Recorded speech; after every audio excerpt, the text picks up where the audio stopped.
Hello there and welcome to James Hennon on YouTube. Today I'm making the video for the King of Wands from the Wand suit. And of course, once again, we're using the Rider-Waite pack to help illustrate the symbolism and meaning, general meanings of the card. So first of all, what do kings generally stand for? Well, kings generally stand for leadership, knowledge, maturity, and obviously people. It could be a male or a female. Doesn't really. It's sort of exempt of gender. What do wands normally stand for? Well, wands stand for excitement, enthusiasm, confidence, spirit, and of course the goals and plans that we have for ourselves.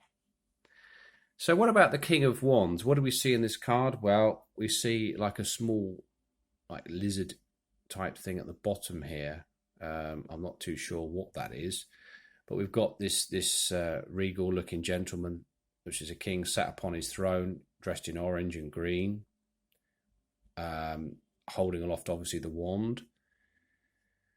And we've got some symbolism etched on his throne, which I believe is, forgive me, I believe is a lion. I'm not too sure.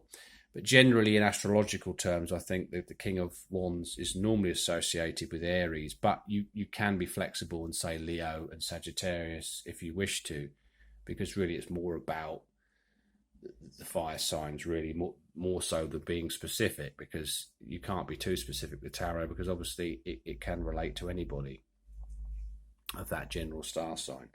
But to go in to talk about it as a situation, or what it generally means in general, kings stand for the ability to have good knowledge within a situation. So with the King of Wands, you're likely to have a good, confident, outward understanding and knowledge of the situation. You're going to be very creative. You're going to be very assertive. You're going to be able to show good leadership within what you're trying to do. Whatever your project or idea or plan is, or whatever it is that you're dealing with, you're going to be well placed to be able to deal with it.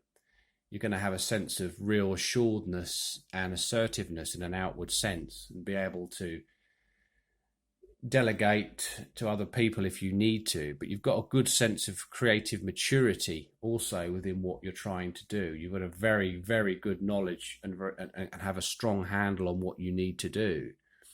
Again, this doesn't necessarily have to be limited to just being a male energy. Of course, this could be a female who's very assertive and outward in her nature, because the tarot, as I say, in the olden days used to be seen as being just males, but in this day and age I think it pays to be more open. So as I said, it could be a male or a female that it's depicting, but it's also, as I said, having a good knowledge, a good understanding of what's going on, and being kind of like an authority within that sort of part of your life, and being very assured, as I say.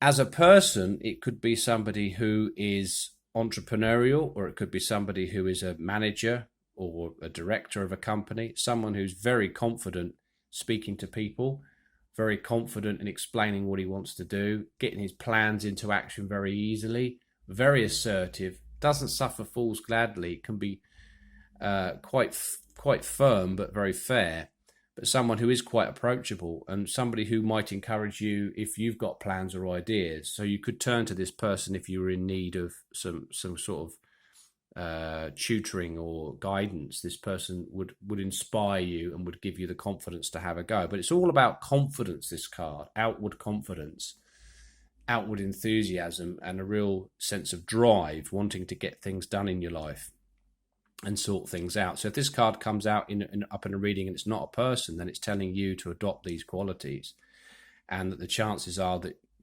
if you act from this position, you will obviously do very well.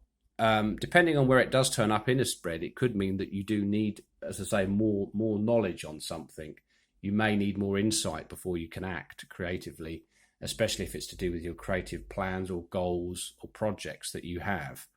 But in most cases, this is a very strong card, very strong position. He's probably the strongest of the kings, I would say, and the closest really in meaning to the emperor, very close to the emperor, because he's got that fiery energy, that the Emperor has as well. And he's very well organised and very confident. So that's the King of Wands. I hope you've enjoyed the video. If you have, please give us a thumbs up and feel free to drop a comment below on how you find it helpful or any feedback. And don't forget to like and subscribe to James Hennell on YouTube. Thank you very much for watching. Until the next time, bye-bye.